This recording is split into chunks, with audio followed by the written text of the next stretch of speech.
Awakening to a small crack of light, our protagonist opens her eyes, hearing Tower Master Reynos say his experiment was successful. She remembered his name being the female lead's magic teacher in the novel she read a while ago, and he looked exactly as described. Our girl wondered if she was somehow reincarnated as the female lead, and if that was the case, she would have read the ending, remembering the lead struggling quite a bit. But with Reynos picking her up, calling her adorable, she realized she was a penguin. She woke up in the romance fantasy anthropomorphic novel called You Can't Eat Me, Mr. Wolf. The main plot was about how the male lead, a wolf anthro, imprinted on the female lead who healed him. Imprinting was important to the plot because it was how traits passed down the blood of the first wolf, known as a contract of love that eternally binds the one imprinted. And although portrayed romantically in the novel, in reality, it was unhinged. One where you'd stop at nothing for the one you imprinted on, and it caused the male lead to begin obsessing over the female lead.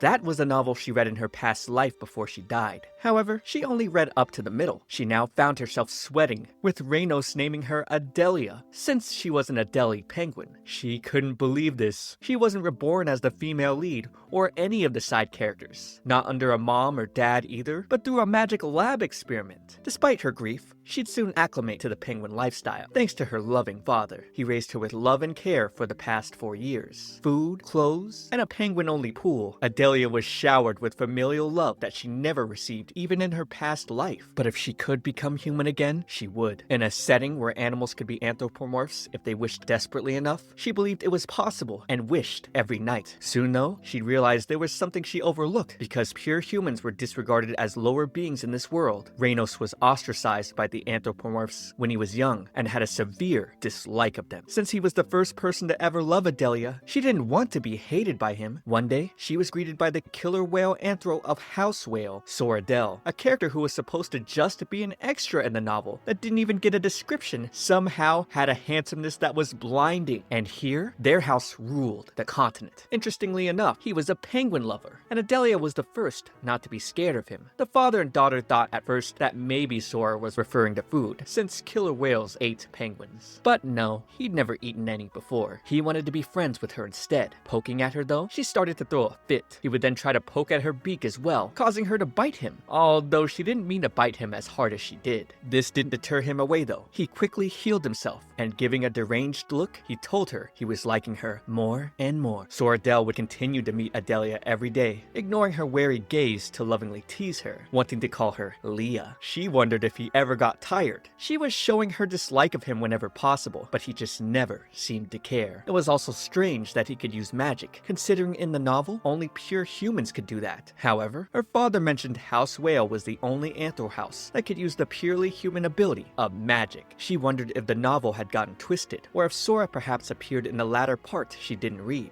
Waking up on a regular morning though, she was suddenly human. She had wished for many years, never turning when she'd been desperate, and was now anxious, knowing her father hated anthropomorphs. Escalating to worse, her dad came knocking on her door, asking if she'd like to go on a walk, so she ran away, tearful, and decided she'd return once she found out how to turn back. She thought she'd be gone for a short time, but coming to her senses later, she found herself being kidnapped literally in less than an hour. Turns out, the kidnappers had caught someone for House Whale, and when Sora opened the caravan to look at her, she could see his scowl, and thought she should have pecked his eyes out when she had the chance. But upon his mother, Bella, the lady of House Whale, seeing Adelia, she had him untie her at once. She couldn't believe these men had kidnapped and frightened some random child. House Whale was looking for one of their own, not some criminal. Bella had the captors sent to prison and offered to take Adelia home, but before Adelia could go back, she asked Bella for help on how to transform back into an animal, emphasizing that she originally was an animal and suddenly turned human and didn't want to hurt the person she loved. Unfortunately, Bella would explain that all anthropomorphs naturally knew how to transform back. It wasn't something they could teach, so she offered to take Adelia in for a while. Bella added that the reason why her house had been searching for a child that looked like Adelia was that after a certain incident, she couldn't have children anymore. As a result, they've been searching for another killer whale, so their house didn't end this generation. However, they haven't been able to find any whales, let alone any humans who looked similar. Adelia didn't quite understand what Bella was asking, but she let herself stay with them for the time being. Looking at her reflection on a window, she saw her own hair was much like Lady Bella's. Oh gosh, did they think she was also a killer whale? She really did resemble Lady Bella. It was strange. Even though killer whales and Adelie penguins had similar spots, they should be located in different areas. However, she needed to remain calm, thinking about her dad, who was probably super concerned right now. She thought about confessing she was a penguin, but didn't know how Sora was going to react. With his mother asking what her name was, he suddenly called her Leah, in case she didn't have one. She started sweating, thinking she'd been caught, but his nickname was just coincidental, explaining it was the name of the girl he was courting. Adelia was angry, knowing he was referring to her penguin self, so she gave him her usual glare. He'd suddenly close in on her in response, asking her, "Are you not afraid of me?" And she could really see how good looking he was. She had to look away, replying, "Why should I be scared? It's not like you're going to eat me," while hiding the fact she was almost bewitched by his looks. He then smirked, questioning why she was so sure he wouldn't eat her. He suddenly twiddled with her hair, joking, saying of course he wouldn't eat his own kind, wondering if she was nervous thinking he would eat her. He chuckled, remarking her to be the gullible type. This infuriated Adelia, but he kept egging on, adding that her voice was his type, now saying he thought he was going to like her more than the original Leah. She couldn't believe this. Back at their estate, Bella talked to her son about how strange Leah was, being so skilled at communication while simultaneously not having been human for long. Sora brought up that they didn't even know if she was killer whale or not, despite Bella pointing to Leah's hair obviously being the color of one. Bella wondered why he chose the name Leah, since that was the same name as the penguin he visited daily, but he didn't really know. He just liked it. Bella was elated regardless, because being the last of her species was a great burden on her. She didn't plan on forcing anything on Leah either. She just wanted her to help adjust to society, assist her in meeting someone nice, not even intending her to birth a killer whale anthro either. Hearing this, Sora asked why she didn't have any expectations for him. She replied, why would he say this, considering he always said he'd never get married, and was wondering if he'd fallen in love at first sight. He denied that, believing love wouldn't end well for him, so she slapped his back, scolding him, following it up by telling him to go to the market district with Leah tomorrow, since she'd need things for her stay here. Bella couldn't go with them, as she'd be preparing their home for the arrival of their family head, Primo, his father. Meanwhile, Adelia was feeling guilty for the incredible room she was given through a lie. Seeing herself in the mirror, she observed her uniquely patterned flowy hair, clear blue eyes that resembled the ocean, and gleamed over her beauty, but also could tell she looked small and weak. Very unfortunate, because before coming to this world, she was well over average height. Regardless, after 4 years, she was glad to have fingers instead of flippers. She still had 2 main missions to accomplish. 1, turning back into a human, and 2, saving her dad. According to the novel, soon, a disease that only afflicted pure humans would spread to the point where the only survivor would be Anemone, the heroine. After Anemone loses her one and only teacher Rainos, she despairs being left alone, and the story steadily progresses to the first half as she and the male lead grow their relationship. Sora then suddenly entered Leah's room, telling her he came because he missed her. She had no idea what was going on in his mind, like why was he so interested in her both as a penguin and now. She surmised he might be the womanizing type, and tried to distance herself, but thinking this guy didn't suit the plot of the original novel, she wondered if he might be important to changing it. So she decided to inquire about him more, asking why he had silver hair despite being a killer whale. He simply responded that it was hard to tell what animal anthropomorph a person was based on how they looked, since only a select group of animals shared traits with each other, pointing out how she was quite short for a killer whale. She continued to press on his hair color, but he just teased that it was a secret. The teasing definitely irritated her, so hands up, he laughed, while explaining he was a mutant. She didn't believe him, so he asked if she wanted to see his natural form, and with her sighing and replying yes, he went, "Oh my, I can't believe Leah wants to see my natural form," causing her mind to flash with him completely jacked and shirtless. The bouts of teasing towards her were endless. He finally gave her a fair offer though. He'd show his real form if she showed him hers, letting her know he'd wait until she learned how to. He brought up taking her to the House Whale territory, an island surrounded by water, suggesting it might be better for her to practice shifting on an island. Imagining it, Adelia figured there'd be nowhere to escape if she was caught. She tried telling him she'd be fine with a small bath, but he retorted that that his mother would be sad to hear her say that, since a killer whale being satisfied living in cramped quarters was nonsense. Speaking of waterless quarters, she learned the people of his house could live here on land, since they were able to stay human longer than other anthropomorphs, and because they possessed magic, they could also teleport and return to their territory anytime. Their employees here were in fact other kinds of anthros as well, mostly because there were almost no other killer whale anthros. Anthros needed to shift back into their animal form regularly, and if not, fatigue would overwhelm them and force them to change back. Adelia imagined the hilarious scene of killer whales suddenly on the streets. She still had a lot of thoughts about them not possessing magic in the novel, but then remembered something important to the plot, called the species-restricted abilities. Wolves could become knights thanks to their physical prowess, elephants were deft with their hands and could be master craftsmen, and foxes were the talk of scandals due to their beauty. It didn't appear in the novel, but maybe whales did have a magic specialty. Sora would continue to tease her and flirt, eventually giving Adelia a sparkly rock that he was going to give his other, Leah. She wondered who he was calling his Leah. She didn't want it, so he tossed it outside. But now, she was fixated on it. So fixated on it. It prevented her from sleeping at night. She loved pretty rocks. Apparently, all Adelaide penguins did. He would often coerce her into doing things for him in exchange for rocks, such as shaking hands, sliding on her stomach, and even giving hugs. She couldn't take it anymore, worried for her cold, lonely rock, so she ran outside to look for it. But suddenly, her head hurt. She felt like she was going to vomit. This was similar to how she felt the night before she turned human, and after passing out in her penguin form, Sora walked towards her, uttering that he knew it, softly telling her to take a deep breath. She wondered who that voice was. It was soft like her dad's. She missed him. He was the first person who showed her the love of family. He was everything to her. She sobbed at the idea of him abandoning her, all while Sora cradled her, telling her it'd be okay when she woke up. Upon waking up, she was aghast, seeing him beside her. He slowly awakened, teasingly asking if she came all this way because she missed him. She was furious, asking what he was talking about since this was her room.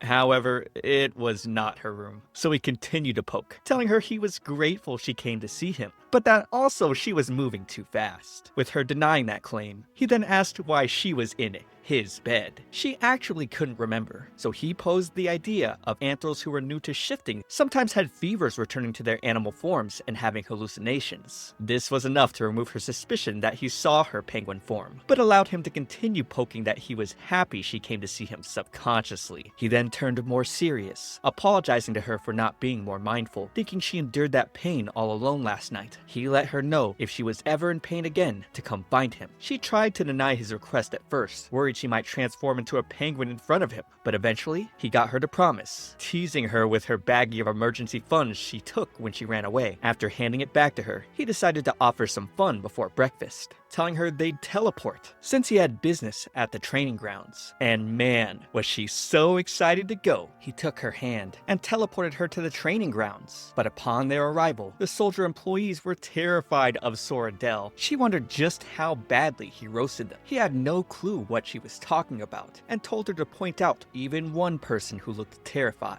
So she pointed while guessing this beefy looking one was a squirrel anthro. Sora couldn't believe she guessed correctly. No one guessed he was a rodent because of his size. She was surprised she was right, only thinking she thought he could fly like a flying squirrel if he spread his massive lats. Hearing her bring up massive lats, this actually made Sora insecure. He started mentioning himself to be a magic swordsman and also having muscles she would think were cool. He told her not to look at other males because that would make him jealous. However, she'd only begin thinking about how he could use magic and wield a sword. He was too OP. What if he was really a hidden villain in the novel? That aside, now that he understood her tastes, he'd remember that for the future. She'd suddenly grab at him though, wanting to clear the misconceptions. She thought muscles were good, but liked slim muscles over bulky, big ones. She liked ones that looked good in a suit. He wanted an example of someone, so she thought about the time she attacked him for teasing her. She thought he was going to be a squishy mage, but headbutting, she'd learned he was rock solid. Looks, body, skills? Except for his unhinged temper, Souradel was perfect in her eyes. She candidly blurted that he was her exact ideal type. He was caught off guard by her forwardness, joking that his heart was beating so fast it might explode. But he was glad. He would then leave her with the knights for a bit, since he had to speak with the captain about something. She would later get approached by them, and they were curious if she was being abused by Souradel because of him constantly smiling at her. They knew his smile only came when he was beating them under the pretense of training, or when he made them run the training grounds the whole day, or when he frustrated and angered others. Oh no, Adelia wondered if Sora was only interested in her as a new toy to tease. But they felt relief,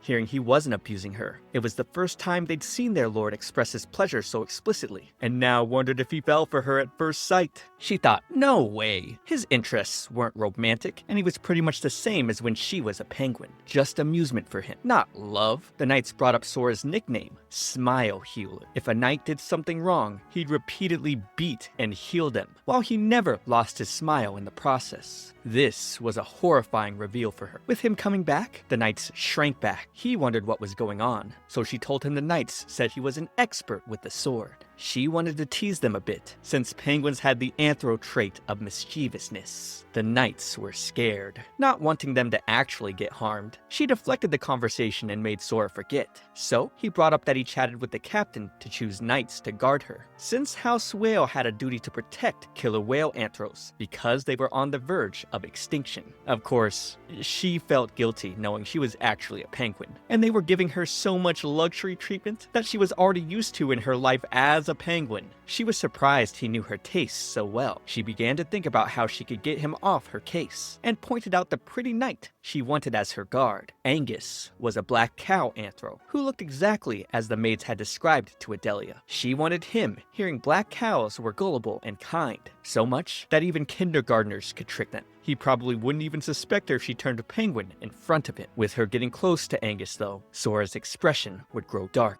From you not liking this video and subscribing to my channel, because here at My Shoujo Weekly, I'm covering the best content in the shoujo genre. You want romance, you want action, you want spicy moments. Subscribe to your boy because I'm a real guy. All those other channels, they're just AI. I'm better. In Leah's room, Angus swore his life to protect her, and she was gassing him up, telling Sir Angus Beef he was so dependable. She specifically picked him because back when she was a penguin, she had a personal maid named Prim, a yellow cow who would occasionally mention her brother. She asked Angus to help her meet his older sister, but was shocked to hear him say he didn't have an older sister. How could this be? They looked so alike. They could even be a prime Angus Beef combo. However, this was quickly cleared up with Leah learning Prim was actually his younger sister. Regardless, she was pleading for his help. She needed a trustworthy assistant who would give her news about her dad while she was out. And now her tears were flowing non-stop, thinking of her father. Angus felt bad for her and promised to knock out his sister and drag her if that's what she needed. But he didn't need to go that far. Things then turned crazy, with Sora walking in on them and seeing Leah in tears. He demanded to know what Angus had done. The misunderstanding was not able to be resolved. So while out shopping for Adelia's things, Sora would constantly badger her to reconsider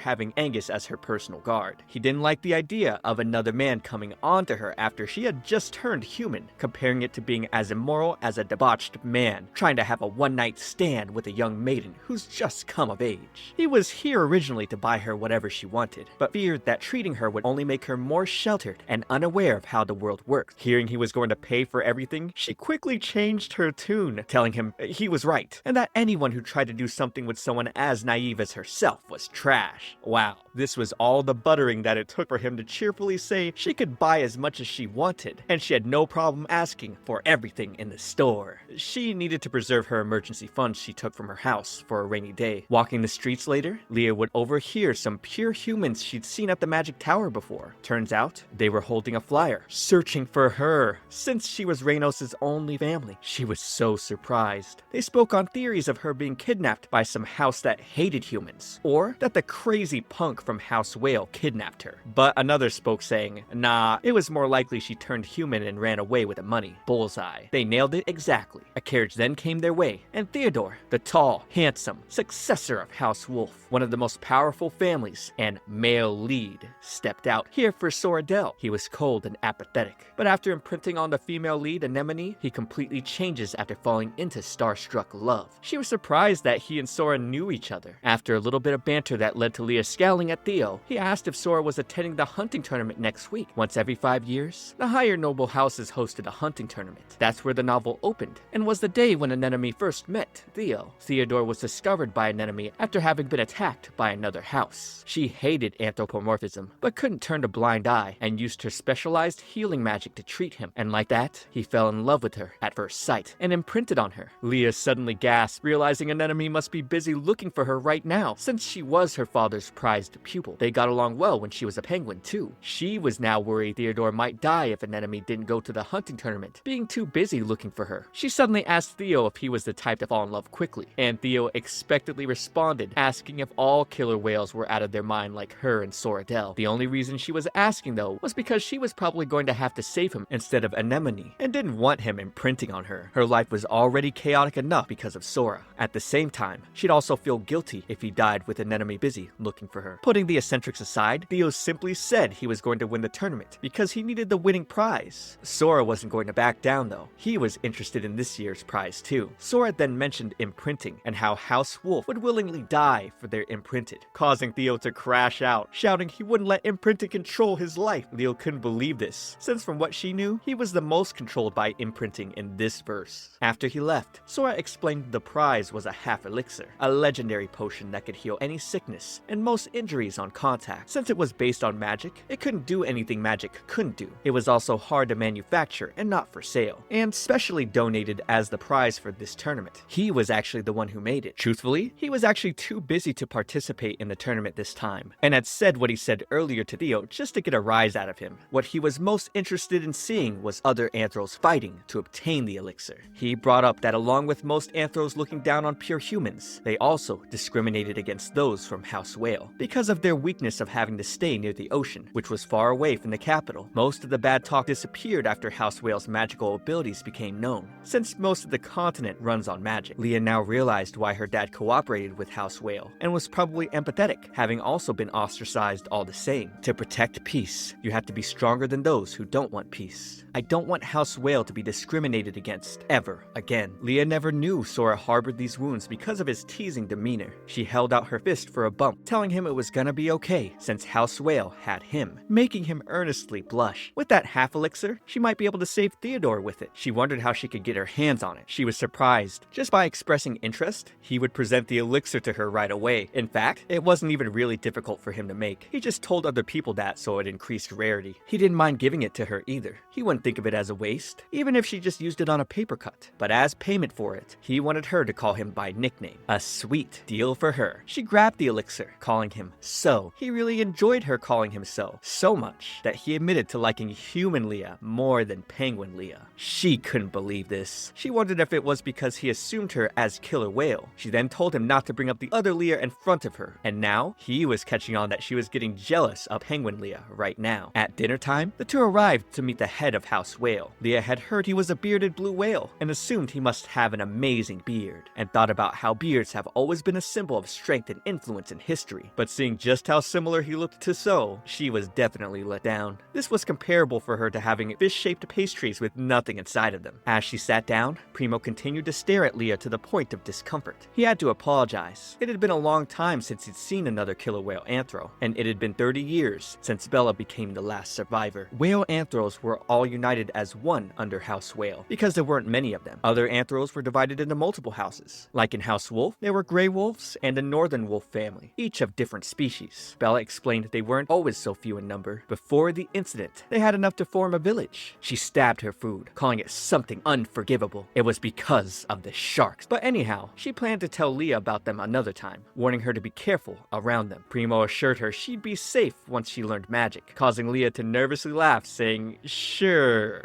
She was frightened though. Killer whales were overwhelming enough, but there was no way she could use magic. How was she going to deal with sharks? After dinner, Primo called her to his room. He called out that she wasn't a killer whale right away, and especially seeing her reaction, that was confirmation enough. He could tell because Leah's hair color arrangement was slightly different from Bella's. He loved Bella so much. He even knew how many eyelashes she had. He kept track of these small differences. He didn't know why she deceived House Whale, but he could tell that she didn't have bad intentions based on how she acted around Souradel. It stabbed her heart that he was being kind to her, despite her tricking them. Checking her mana response, he discovered something interesting about Leah, and while she definitely wasn't a whale, he believed she might be able to use magic. This got her attention. However, he told her to ask Souradel and nobody else how to use magic. He was planning on telling Bella the truth, but changed his mind. He had Leah explain her story, and now learned she was the penguin that Reynos was looking for. He got a good laugh because of it, knowing his son was a penguin lover, but not to this extent. He told her from this point on, she could call him Primo instead of Lord, since she wasn't truly part of House Whale, but he'd also be willing to accept her calling him father-in-law too.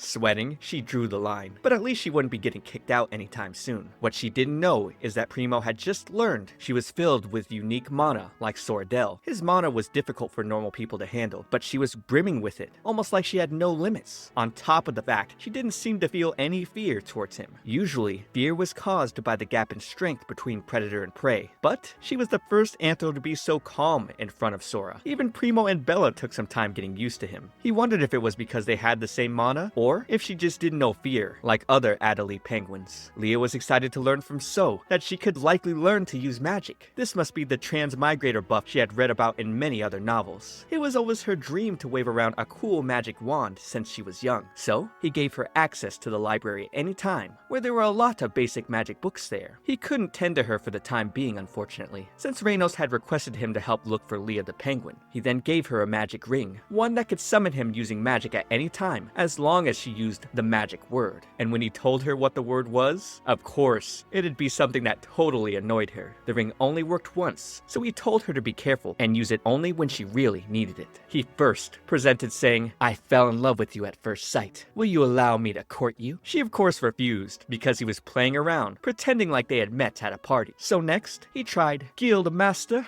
this is all I managed to steal this week, but it's a quality item, so I beg for your mercy." She was more pleased this time around, and decided to let him put it on her. With him asking to check her temperature out of genuine concern, she suddenly grabbed his hand, forcing him to pat her. He became flustered. This actually caught him off guard, but he'd somehow managed to turn this into a way where he could tease and annoy her. The next morning, Leah wasn't doing well at home without So. Last night, she had another fever and returned to her penguin form. Fortunately, she didn't see any illusions or faint, but learned while she was sick, she couldn't maintain her human form in a stable manner. So, when she was mentally weak, she'd become a penguin again. In the mornings, Sora was usually with her, but at night, she was alone, and kept recalling memories from her past life. This sadness was the only way she had right now to be able to change back into animal form. Angus suddenly entered her room with a sack, and Leah was horrified learning Prim was inside. Prim went into a furious rage, beginning to fight with her brother. She then asked why a killer whale anthro like Leah was asking for her, and that if it wasn't something important, she wasn't going to let this slide. She didn't have time to waste. She needed to be looking for her Leah. Leah had Angus step outside the room, and then explained she was in fact the Adelia that Prim was looking for. Prim thought this was nonsense at first, but then Leah brought up that one time Prim had secretly badmouthed her father, and also that time she cracked her dad's expensive potion, or when she broke the magic circle, in addition to many other incidents where Prim had made a mistake. Leah had protected her time after time, taking the blame. She also knew the tattoo on Prim's back was the name of her ex, and that when she was young, she said she'd marry a man like Angus. Prim began to rip her hair out. She couldn't take anymore. With Prim now realizing she really was the same Leah, Leah slapped her hands away, remembering just how cold she was earlier. This dirty temper really affirmed this was exactly the Leah Prim knew. Angus came in, having overheard Leah say she was a penguin. So, Leah had her first command as a human to have Prim punish him. Afterwards, Prim would mention Reynos was not okay. He went around these days like a walking corpse. The entire tower was in an uproar to find her. Leah then explained her entire side of things, staying here to not disappoint her dad. Prim tried to convince her to go back, but for the time being, she just wasn't ready. So instead, Leah would focus on figuring out how to save Theo at the hunting tournament, learning from Prim that an enemy was eyes blazing searching for her. Unfortunately, the next morning, morning, she'd be stuck as a penguin due to the anxiousness she felt from the idea of Theodore imprinting on her. She then got a knock at the door.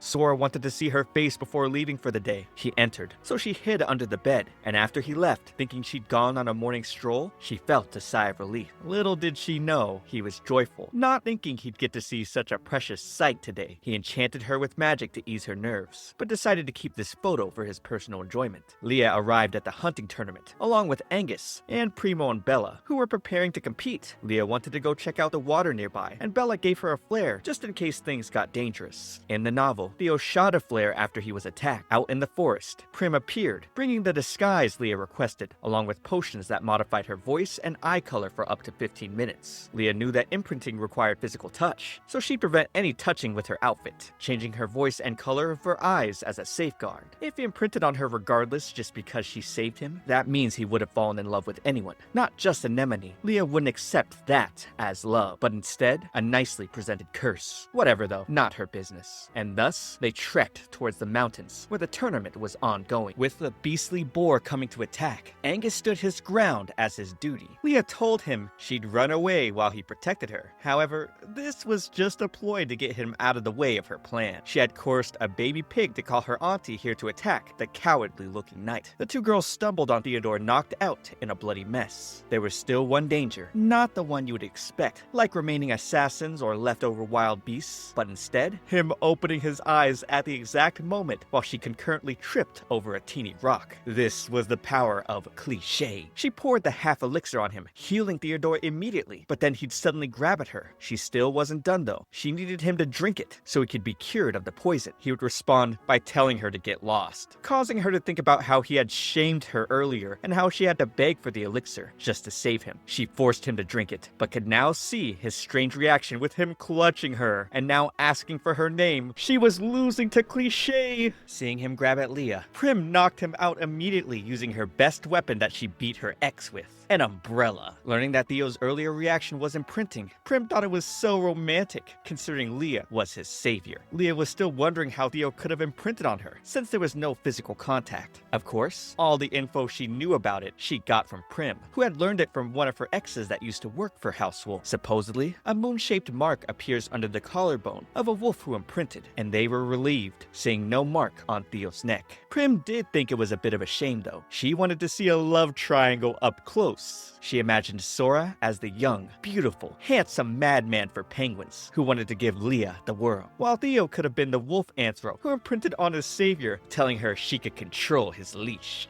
Leah thought Prim was having a little too much fun in her imagination. She moved on to shooting the flare, so that the knights on standby would come take Theo. Returning back to camp with Angus, she now wondered why the attendees were gathering around with murmurs. Bella was relieved to see Leah was safe. She thought the flare that went off earlier was hers, and was going to go search for her. Seeing Bella's warm gaze and concern, Leah felt guilty for receiving this affection, and wondered what would happen if she revealed that she was a penguin. Asking Bella how long anthros were able to maintain their human form, Bella explained that most lasted about a month. Leah felt her form was still unstable, knowing she unwillingly shifted this morning. The guards came by, escorting Theo, and the people were shocked. He still sparkled, despite being knocked out, being the handsome male lead, of course. The hunting tournament quickly came to an end because of the attack on him. The bodies of the assassins were discovered, but no clues. Then caught Leah leaving her room. He asked where she was going, and she responded, "Who knows? Maybe I'm off to see my boyfriend." He gasped, answering back, "Did we have plans for a date today?"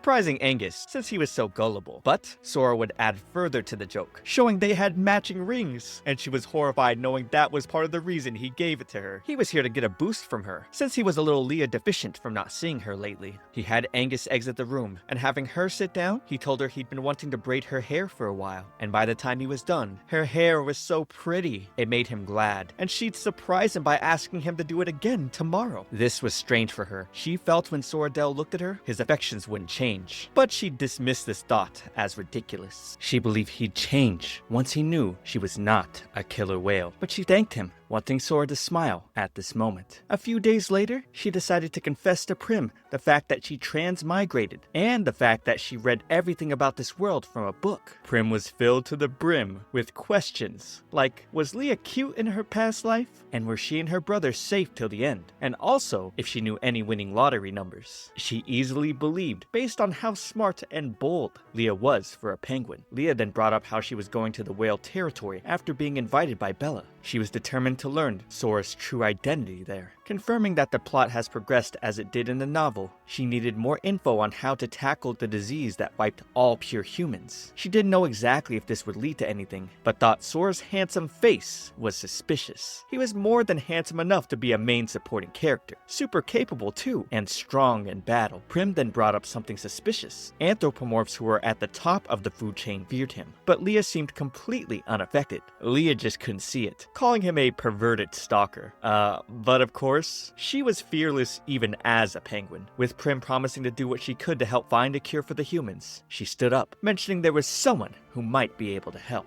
While Prim was heading back, she was greeted by Sora, who remarked she seemed less concerned these days, as if she wasn't looking for Leah the penguin anymore. Prim was definitely caught off guard. She didn't even feel his presence. He then mentioned he felt no concern looking for her, since he knew she was living at his house the entire time. Prim wasn't expecting this, but it was obvious to him from the beginning because of Leah's personality. Hearing Prim resign from her tower position, he decided to take her into House Whale as Leah's personal assistant. He felt Leah would be more comfortable with her by her side, seeing as she seemed quite worried as of late. This was strange for Prim. Usually, she felt fear and horror towards him, but seeing him talk about Leah this way, she didn't feel the fear at all. She accepted, and he was glad, adding to keep this conversation a secret from Leah. Prim refused at first, but then he enticed her with the curiosity of Leah's reaction when her identity would be revealed in front of everyone. How would she look? Either way, Prim knew it'd be adorable. She just wanted him to describe it in vivid detail if it happened when she was absent, and he shook her hand, adding that he'd even take pictures. Leah, Prim, and Angus began their trip to visit Prim's ex, who might know how to tackle the disease. Prim was clamoring about still wanting to see a love triangle up close, bringing up the origin of anthropomorphs. Legend has it, the first anthro was a wolf. This wolf had fallen in love with a human, and for his love, he made a contract with a demon to be with her. Their love came true, but the contract with the demon came at a cost. The Black Wolf's descendants would all feel the emotions the wolf felt toward his lover. This became the phenomenon of imprinting, causing a wolf's heart to pound faster and faster, and chest to tighten when they see the one they imprinted on. In the second part of the legend, the Black Wolf and his lover formed a family. However, humans didn't accept them, and discrimination became worse by the day until their child was killed by the humans. That day, the Black Wolf requested the demon to make the continent full of anthropomorphs, so they couldn't be discriminated against ever again. The price for this? Anthropomorphs weren't able to keep their human form forever, and the first anthro stayed human for shorter periods of time than other anthros.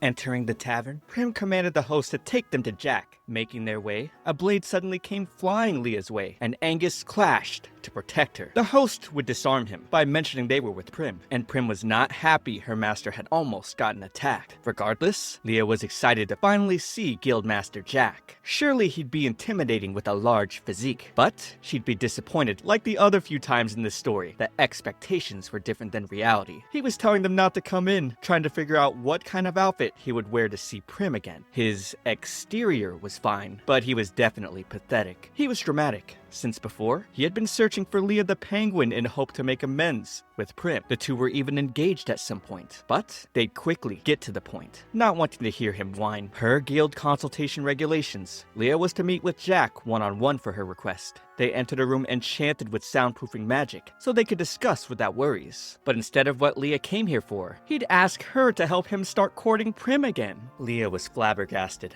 There wasn't anything she could help with. What Prim wanted from Jack was trust. According to what Prim told Leah, she was serious about him to the point of considering marriage. However, Jack hid his species. On top of that, he would tell her lies. She couldn't take it anymore and left him. He then admitted Prim would be disappointed learning what anthro he was. It was the complete opposite of her type. Supposedly, her type being a man with sharp, mysterious eyes and hard hands that withstand the cold well. It sounds a lot like an Adelie penguin. His species has been been useful to run an information guild, so he never resented what it was. And with that, Leah correctly guessed he was a rat. More specifically, a cute little field rat. Leah then told him to tell Prim immediately, since she loved cute things. He assumed every time he'd play with cute animals, she hated them. But Leah's assumption was Prim would always just turn her head away, being overwhelmed by cuteness. Leah promised to create an opportunity for him to talk to her, so long as he did a job for her. She requested for him to find someone who could create a cure for a disease. With the limited time there was, she needed someone who was extraordinary. Jack knew just the guy. Someone skilled in alchemy, a raccoon anthro, a formerly famed alchemy genius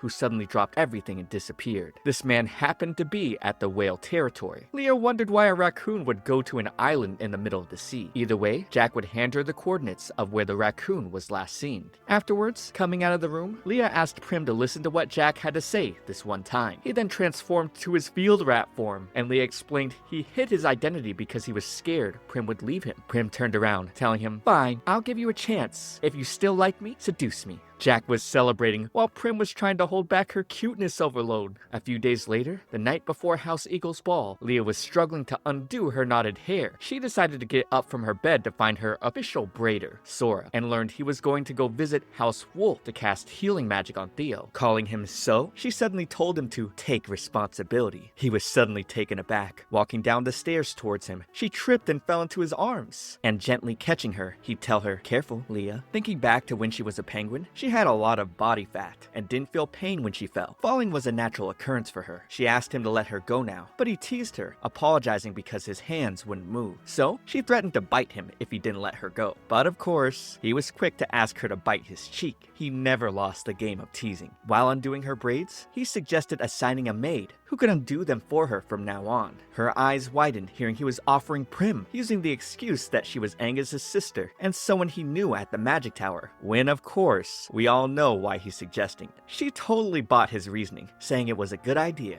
and was secretly overjoyed she could keep her maid by her side. After the braids were undone, he noticed her hair smelled good. She seemed a bit quizzical, replying that she didn't smell, telling him he was the one that smelled good. But, you know, it's not like people could really smell themselves. He reminded her that he and his parents were going back to whale territory after the ball tomorrow, and that he had a present to give her before then she could look forward to. Leah was definitely excited for that, especially being a little sad she'd be at House Whale alone during the ball, since participants had to be leader of the house, a successor, or of a similar rank. Surprise, surprise though. The next morning, Bella would tell Leah she would be attending the ball. Having not been introduced properly at the hunting tournament, she wanted Leah to have an official house debut. Bella wanted Leah to participate as Sora's partner. Leah lit up, thinking maybe she might be able to see her dad there. At the House Eagle Ball, Sora and Leah made their entrance. She went quiet through the ordeal to get ready for it. Suddenly, Theo appeared, coming towards them menacingly. She was scared he might have realized what happened at the hunting tournament. But no, he just came by to cuss Sora out, then walked away. Leah wondered if this bothered Sora at all, but he'd respond not in the slightest, comparing it to the equivalent of an ant glaring and cursing at him. Leah wondered if Sora had done something last night during the heal session, but he assured her that he really didn't do anything in particular. Oh man, Theo was pissed, believing he might have imprinted on Souradel. He smelt a sweet smell when Sora stopped by the estate to heal him. He remembered the ring on Sora's hand that he saw at the hunting tournament. When he was getting healed then, during his imprinting, he felt for the first time that it wasn't a curse. Like he had lived his whole life for this to happen, and that if he kept feeling like he did during the imprint, he'd be willing to sell his soul to the devil. Of course, he fainted before being able to see who he imprinted on. But the imprint was incomplete, since the mark of the moon didn't appear. It was because for imprinting to finish, two things needed to happen: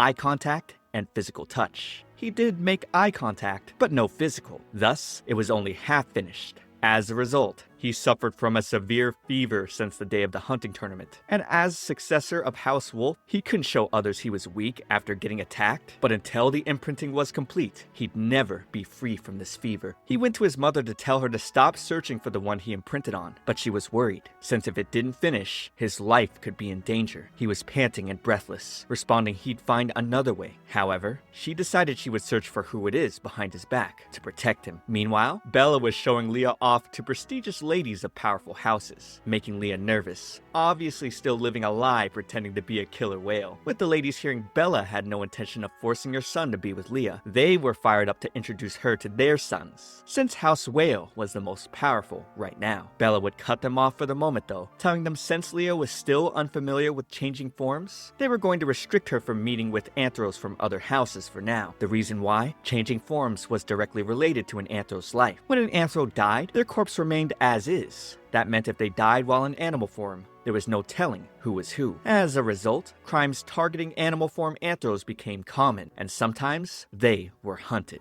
These ladies were just the first obstacle Leah would have at the ball. While trying to eat, men kept coming up to her to ask her to dance, but she would scare them away by simply mentioning she was with Souradel. Souradel was of course the apex predator of anthropomorphs. This excuse worked like a charm. She was curious on how he treated people that caused them to react this way. She spotted him chatting with a girl and noticed a strange atmosphere. The girl had asked him to dance, but he rejected her, saying she looked like a bunny tossed as food in front of a starved lion. He didn't want to be in the company of people who were scared of him, telling her his type was a bold penguin. The girl started crashing out, calling him a liar, asking why someone like him would like those ugly penguins. Leah had to step in, telling her that was enough, and that she shouldn't be so persistent with someone who doesn't reciprocate. The girl told Leah not to interfere, but Leah couldn't not interfere. Souradel was her partner. He was happy to hear her calling him partner, and suddenly took her in for a surprise hug. She told him she was asking for an escort, not a hug, and he would make the easily misconstrued remark of, "I thought you were asking me to embrace you, since you jumped into my arms last night too," causing the other girl to run away sobbing with this misunderstanding. Returning from the party, Leah was greeted in her room by Prim, who was now her official personal mate. Leah was so excited. Prim then opened a sack filled with an insane amount of pretty jewels for Leah to enjoy,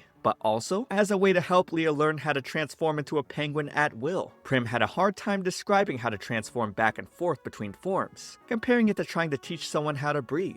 Leah tried her best, only failing with a heavy panting. She clutched her jewels in comfort, excited for the day she could control her form switching to sit on her rocks as a penguin again. And this inadvertently worked somehow. Hearing someone arrive at the door, she assumed it was going to be Prim, and that Prim was going to be so surprised she managed to change back by herself. But of course, it just had to be Sora. He was surprised, simply telling her, have fun, and closed the door on her. Leah let off a silent cry, thinking he must know everything now. However, he'd come back to peek through the door, sneaking a quick photo, telling Leah he had to get going now. Leah came up to him, letting off squeaks and squawks, asking why he was so calm, and why he took out a camera. He couldn't exactly understand her since she was a penguin right now, but assumed she was asking why he wasn't surprised, finding out that she was Penguin Leah. He then picked her up, telling her he knew she was a Delia from the very beginning. Seeing her curious look, he could tell she was wondering why he never said anything before, obviously responding to her that it was amusing. Leah thought about all her efforts to avoid getting caught, and started pecking at him, realizing he'd been laughing at her the entire time. He just teased her some more, saying she must be kissing him because it had been a while since they'd been reunited like this. Prim then walked in, angered that she didn't get to see Leah's adorable reaction. Luckily, Sora snapped a photo for her. Leah couldn't believe her maid was in on this too, but now she had a new problem. She needed to figure out how to transform back into a human, since they were going to whale territory tomorrow. She became depressed, thinking about how Lady Bella would feel, since she'd been lying to her the entire time. Sora figured out how she was feeling immediately, and assured her it'd be fine. After all, he was a killer whale too, and could continue to proliferate their species. After 10 minutes of attempts, Leah wasn't successful in transforming back, so Prim suggested a way to force transformation: kissing Souradel. Anthropomorphs couldn't reproduce in their animal form. That's why when they touched someone they were deeply connected with in animal form, they would automatically shift. Of course, not all kisses would have this effect, but she believed it was more likely with Sora, and he was ready. Just kidding, he'd let it go for the day, telling her it wouldn't work since he wasn't in love with Leah, and that he was just a penguin lover. If she couldn't turn human by tomorrow morning, he'd just come up with an excuse. And by next morning, nothing had changed. So, he took her out in a sack, using magic so that it looked like her human form was in it, and making the excuse that she was just sleeping. Bella didn't like this. She thought he was taking Leah too lightly, and didn't want Leah to get her feelings hurt by him. However, he'd tell her not to worry, adding that he'd always been sincere to Leah. Bella bought it for now, and at the training grounds, Sora used the spell to take them to whale territory. Leah was surprised that it happened so fast. He would later offer teleportation as a prospect for marrying him, offering to take her anywhere. She could instantly be at a body of water to swim around all day, or be surrounded by a cozy mountain of jewels. This made her think marrying for money wasn't so bad. Inside her room at the estate, they remembered Bella wanted to give Leah a tour of the island later. Leah considered using the last resort method of kissing to transform back, but Sora didn't want to do it just to satisfy his personal desires. Thinking more about it, Leah didn't think it'd be too bad if she just closed her eyes. However, this would be her first kiss, even including her past life. Since she seemed stumped about the decision, he offered to decide with rock, paper, scissors. She lost, throwing out paper, so she'd have to accept the results, even though she only had hands that could throw paper at the moment. Angus dragged his sister out of the room, despite her wanting to watch, and with Sora and Leah sitting on the bed, he told her he was just kidding. But then, she suddenly pecked him and transformed back right into his arms. Now, she was cocky, saying, "So you really do like me?" So he didn't see that coming. She could feel something in his pocket, but he told her it was nothing. She wondered why he was looking away saying this. Then suddenly, Lady Bella would walk in on them in their compromising position. Leah would try to explain this wasn't what it looked like, but with feelings of shock, Bella apologized for not knocking and just left them in the room. Leah started hitting him over and over, asking how he was going to fix this misunderstanding. And in response, he'd suddenly grab and hold her, saying he just needed a minute. He told her he'd just close his eyes. He needed to stay like this for like 10 minutes. She had no idea what he was saying. She had to get dressed and go with Bella, so she told him to teleport to his room. He now remembered he could teleport and disappeared right in front of her. After getting dressed, meeting Bella at Sora's room, the house lady apologized, knowing since the two were both of age, she shouldn't interfere with their relationship. But her gripe was that it had only been a month since Leah had been living with them, and she just turned human. She thought Souradel's behavior was outrageous. Bella was relieved to hear Leah say nothing happened, and took her leave. Sora then appeared fresh out of the shower, because he was a little too hot from earlier. Leah was here because she wanted him to send a letter to her dad, to let her know she was at the very least alive. It was a cute letter, explaining she was doing well, and leaving her penguin footprint to sign. That aside, he opened a portal to pull out Leah's second present. He got her a magic wand, since she said she always wanted one. She couldn't believe it. She had just said that before as an excuse to deter him from figuring out she was a penguin. She wondered why he was doing all these nice things for her. A few days later, at the magic tower, Reno squeezed the letter. He was pissed, thinking someone dare take his daughter. He would tell everyone in the tower to cease their search for Adelia, since a mage who was skilled enough to hide her and contact him without a trace could never be found with a simple search. Once he found who took his daughter though, he would make them vanish off the face of the earth. Leah had been curious, since Lord Primo told her to ask Sora about her mana. He brought up that not only was the amount she had astronomical, but the way it formed was interesting as well. Whale Anthros had a high affinity for magic, being able to use the mana in the air. This specialty had only been discovered for about 20 years now, a fact that made Leah wonder if something happened 20 years ago that changed the plot of the novel. Pure humans naturally formed mana from within, but that wasn't something Leah did either. It seems her species' specialty might be storing mana inside their bodies. All her mana must have come from the people she saw daily at the tower. She had gripes with this though. Even having mana, she would need to memorize magic circles, formulas, and incantations to use it. She couldn't do what he could do with a snap of a finger, since his techniques were the result of his genius. She sucked at calculations. She felt like she burned through her mana before ever learning a single spell, and he'd answer telling her not to worry, because even if she did use it all up, he could always fill it back up for her. She wanted to barf, not wanting his mana inside her, on top of respecting her motto of life as a penguin. Always have fun. She was not the studying type. He knew she'd react this way, which was why he made the wand. Wands were used to bring stability to magic, but the wand he made for her was enchanted with multiple spells, so all she'd have to do was fill it with magic whenever she wanted to use one. He also offered to help her practice controlling mana starting tomorrow. As he braided her hair, she was so excited. They then continued to converse about her hiding that she was a penguin. She was worried about how he felt, since she'd been trying to deceive them. But of course, that didn't bother him at all. He knew she didn't intentionally pretend to be a killer whale. Plus, he was waiting for an amusing reaction from her. That was a memory of a lifetime for him. He liked her from when she was a penguin, and trusted she wouldn't do him any harm regardless. Wow, she blushed, hearing these embarrassing affectionate words from him. Then, with him mentioning he liked her hair because it was soft, she was interested in his, since it looked even softer. She suddenly grabbed it, telling him she wanted to touch his too. It was curly and velvety and smelled so good she couldn't resist whiffing, fresh and clean like the sea. He was so flustered, he had to pull away, making the excuse he'd be going first, and that he made his mother wait too long. He vanished immediately, which was such a shame, since she wanted to pet him longer. However, he actually teleported to sit down privately and reflect. When she had become human after kissing him, he was confused at first. He refused to believe it was love that transformed her, because he thought it was impossible he'd fall for someone. He made excuses, saying there must have been other reasons, and tried to treat her normally.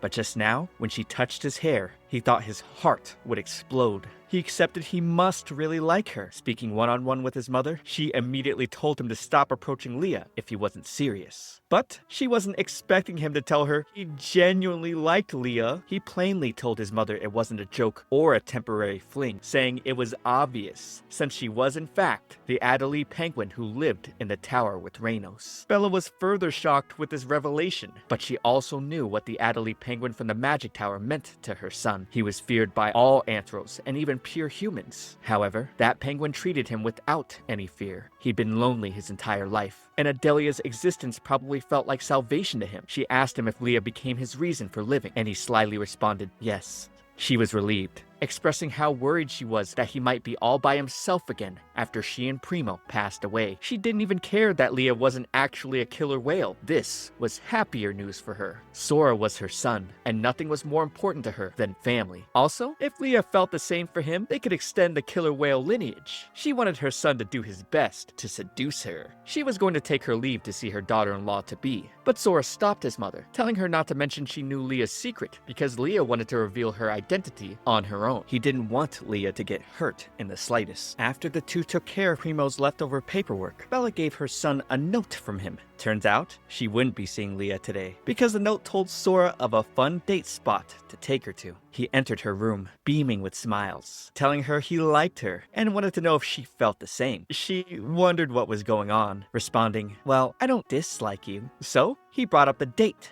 There was a night market going on tonight. Leah knew, according to Article 3, Clause 2 of the Law of Clichés, something always happened at night markets. Also, the raccoon might be there. She was excited for the chance to find him. The evening came, and she was gleaming. She told her servants she was going to look around with So, thinking they'd be uncomfortable, since So was their boss, and it'd be faster to find the raccoon in two groups. Thus, Prim would drag her brother away, telling the two to enjoy their date. Leah thought, date my foot? What fool would take us for a couple? But So thought they totally looked like a couple. He took her hand, kissing it, asking her to be his pretend partner for the day. She got flushed and walked away, telling him they should get a move on. She figured she'd go easy on him today, since he gave her the wand and delivered the letter to her dad. They enjoyed their time together at the market, checking out various things and getting food. She spotted someone who seemed suspicious, and noticed he was pickpocketing someone. She grabbed the man, telling him to hand the book back, and with the people clamoring over what was happening, he ran away, apologizing because he was a kleptomaniac bird anthro. Leah managed to get the book though. However, the owner was nowhere to be seen. Taking a look inside, it read, "The world follows the path of destiny. But what if someone without a chosen destiny appears?" She was surprised because the words were in Korean.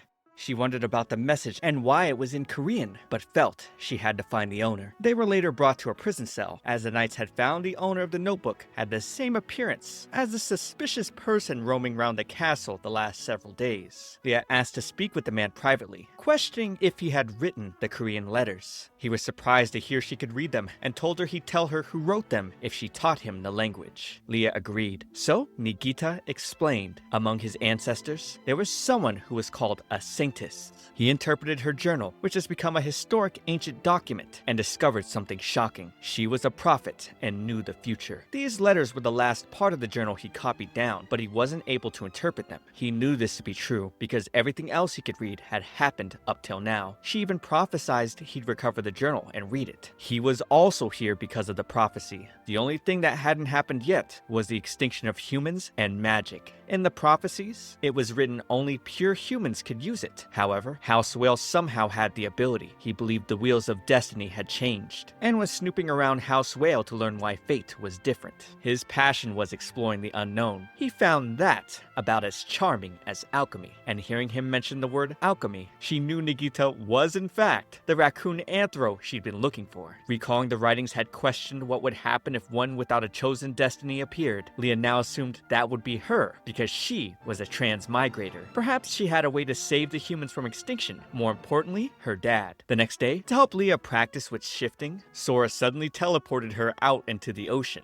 She screamed, telling him to get her to land right away, and they were able to rest on an iceberg. Unlike everyone else, he actually knew how to explain exactly how to shift between animal and human form, because just like Leah, he learned how to shift much later in life. Leah had so many questions about Sora's origins. Was the novel changed because of him, or did his life change because the novel changed? For now, she was just going to make sure he was actually a killer whale, and then she'd look into House Whale in detail during her investigation. He told her to watch him shift to help her practice, and began to take his shirt off, making her pause in a gulp at his well-defined body. With a huge splash coming at her, she could see he really was a killer whale, but still wondered why his hair was silver as a human. He came in to hug her, and she thought he was so cute, soft, and squishy. However, something felt different about this to her. He changed back, and was now soaking wet on top of her. Pulling out another gift to give, it was a pearl hair clip. She wondered why her heart was beating so fast. He was just messing with her like usual. She suddenly pushed him off,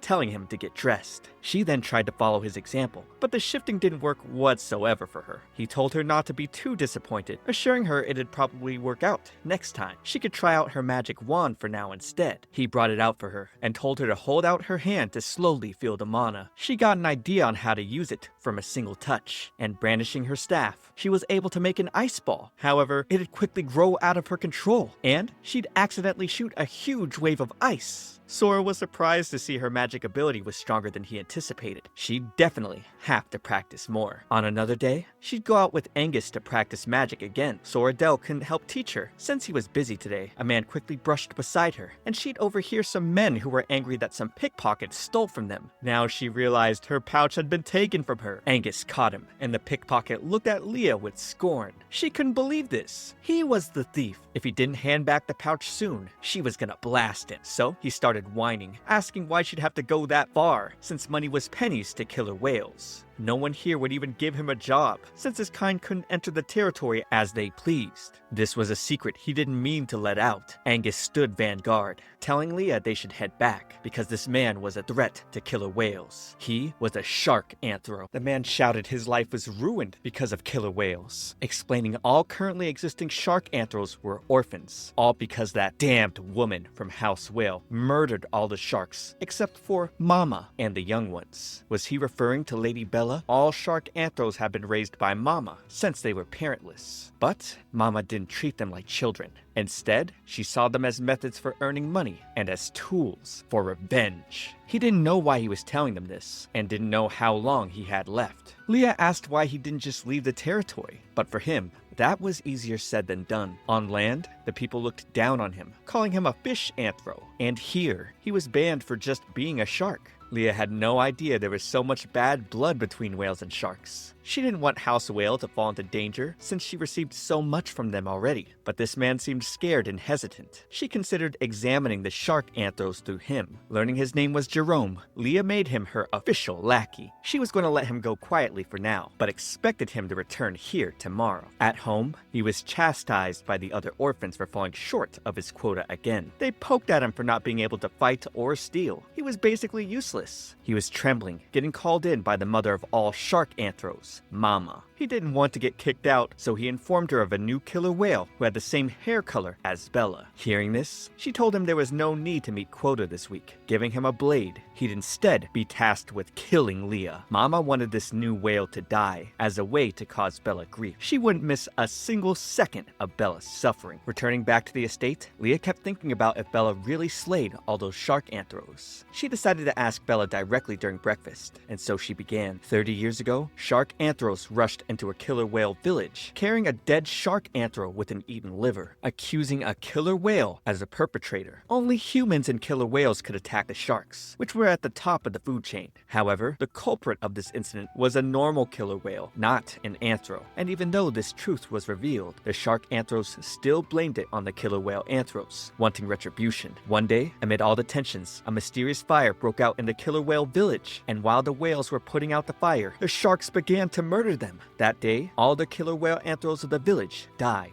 Bella happened to be at Primo's house that day. She alone survived. All the shark anthros were ordered to leave, enforced by Primo's parents. However, even after that, the shark anthros continued targeting her relentlessly. Bella's parents-in-law protected her from them by teaching her martial arts. Even so, she didn't intend to annihilate so many, and would have stopped if they did. But one day, she was pregnant with Primo's child, and decided to have a wedding to celebrate. The sharks barged in on the wedding, killing Primo's parents, who tried to protect them. After mourning them at their funeral, she went in the middle of Shark Village, killing most of them. She wasn't proud of this part of her past, but she didn't regret it either. They took everything from her. Leah assured Bella she wasn't horrible, understanding she was just thinking of her family, much like she was thinking of her father, adding that if she was with Bella at the time, she would have done away with 3 generations of sharks. This warmed Bella's heart. Bella was somewhat merciful. Knowing the young sharks needed an adult, she kept one alive. She was thankful for Leah's listening ear. The next day, Leah went back to the meeting spot, not finding Jerome there at all. She then overheard some men had captured him and sold him for a hefty amount. She wanted more info, since that was quite the hefty crime. And when they tried to resist, she was more than happy to blast them with an ice ball. Now, she was going to figure out where he was sold off to. Jerome was depressed. He'd been used for as long as he could remember. He doubted that any of the sharks would even be worried about him. He wished there was at least one person who cared for him. Then, hearing the smugglers who commanded the ship getting dispatched, he saw Leah poking her head up from above, here to save him. After untying him, she offered her hand. She had a plan, firing an ice ball splitting the ship in 2. On land, Jerome was panting. He carried them back on in his shark form. After explaining how she found him, she tried handing him back his knife, but thinking about how he didn't want to harm the first anther who cared about him, he told her to toss it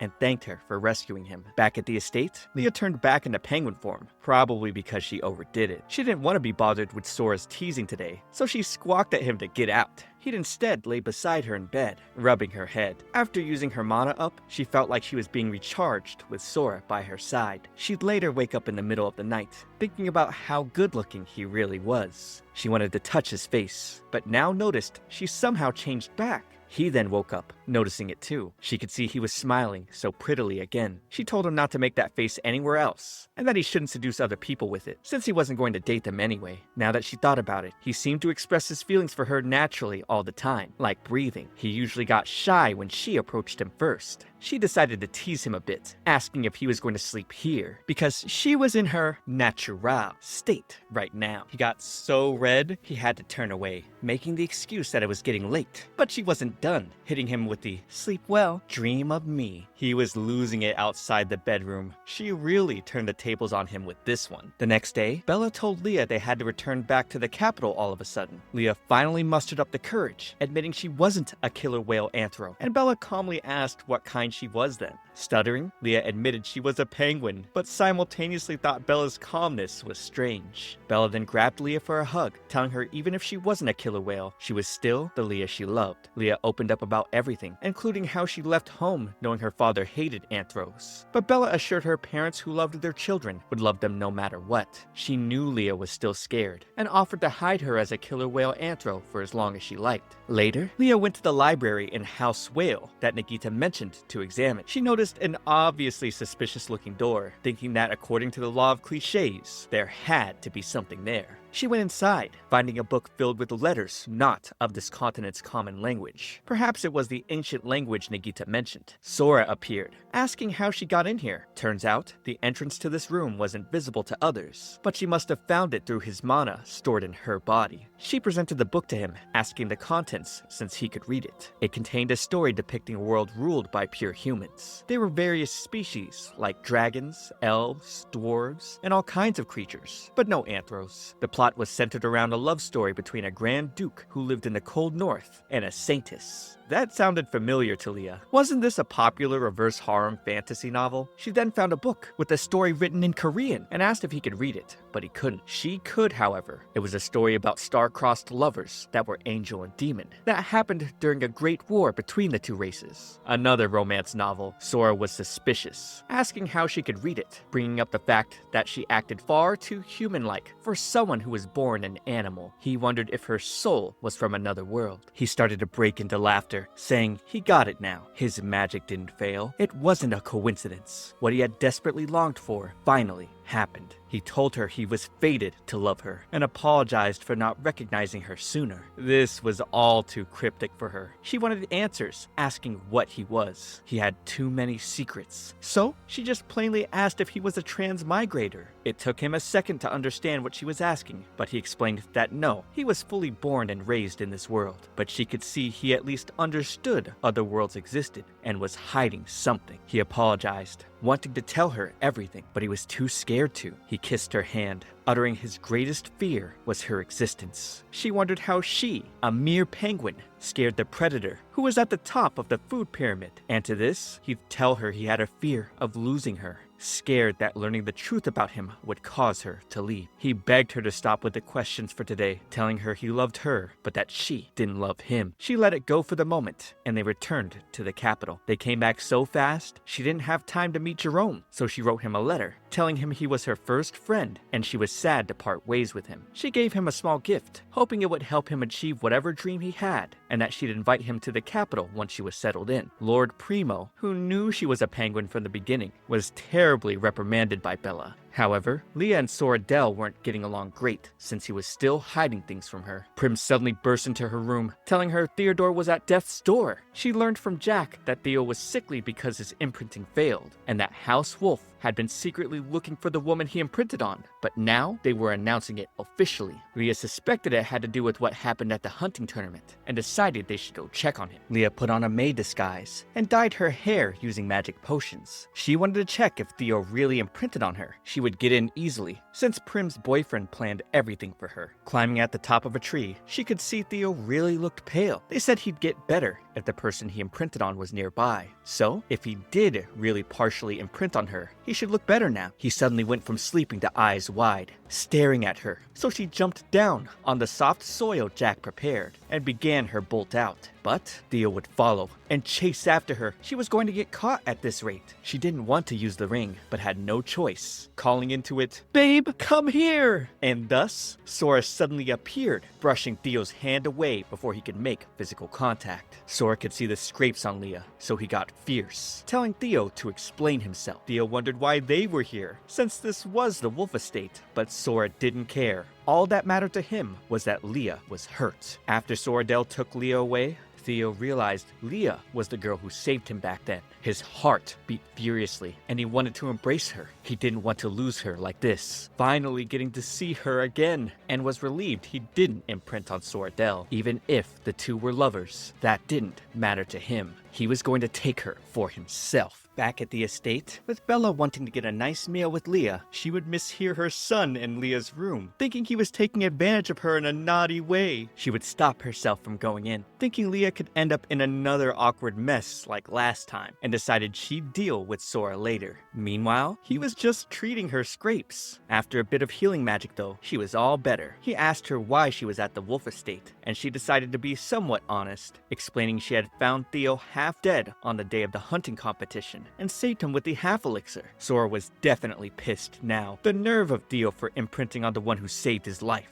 He got up, grabbing Leah's hands, telling her no one was going to get between them. So in the end, she really was stuck in the middle of a love triangle. Leah would later take this to Prim, and tried contemplating how to deal with the situation. But Prim told her to just enjoy it. Weird personalities aside, she had the obsession of both the most eligible bachelors on the continent. They both had gorgeous looks, muscle, money, and power. But to Leah, her father was better than any of them. Leah then changed subjects to curing the impending human disease. She wanted to get close to Anemone, since she was the only one who wasn't affected by it in the story. They'd suddenly be interrupted by Angus, who informed Leah that her father, Lord Rainos, was here. he was here to see Sora, but Leah didn't care. She ran, wanting to see her father again, even if it was from afar. She bumped into him and saw a fierce glare on his face. She was tearful finally seeing him again, but he'd just scoff, thinking she was the new killer whale who joined, and that she had no awareness at all. She thought about the warmth he always showed her, and was depressed, hoping he would recognize her, and that just maybe, he'd be happy to see her this way. But now, she could see that as an Anthro, she'd never get his love. Sora would run to her side, checking up on her, and Reynos was surprised he showed concern for anyone besides Adelia, but then mentioned it made sense that he'd prioritize his own species over some animal. Sora told Reynos not to twist things, but to the Tower Master, it seemed like he abandoned looking for his daughter to just chase some random beast woman. He couldn't believe Sora had given up his search for her. Sora told Reynos he should at least apologize before leaving Leah, but Leah would interject, telling him Reynos did nothing wrong, and that she should have been more careful. The Tower Master concurred, saying he had nothing to apologize for, and told Sora to be careful around her, since she was good at faking tears. Leah was so upset, she reverted back to penguin form, but was relieved she at least didn't do it in front of her dad. Even though he hated her as an Anthro, he at least loved her as a penguin. With that, she was grateful she was able to fulfill one of her oldest wishes. In her previous life, she was born into a wealthy family. However, she had a rare disease right after birth, and even though they tried every treatment imaginable, no one could figure out what caused it, let alone how to cure it. After her healthy little brother was born,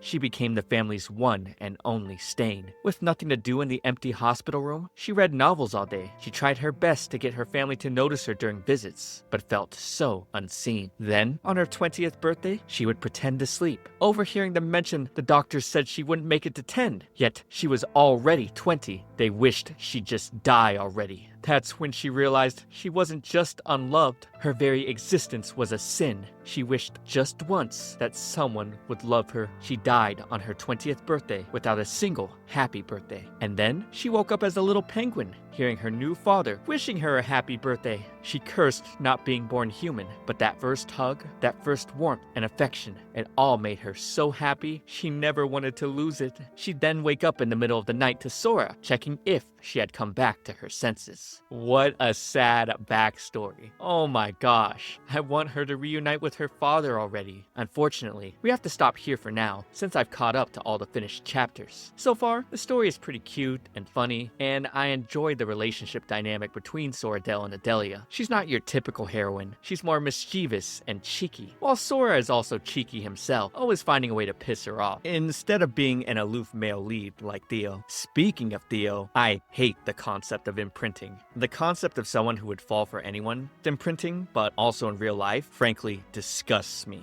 A love like that lacks meaning and specialness. I hate it. Gripes aside, subscribe to keep up with future parts. I'll update things probably when they finish another season, or maybe the whole story. For now though, watch this next video. It's me, ComfyTea. I'll see you all in the next one.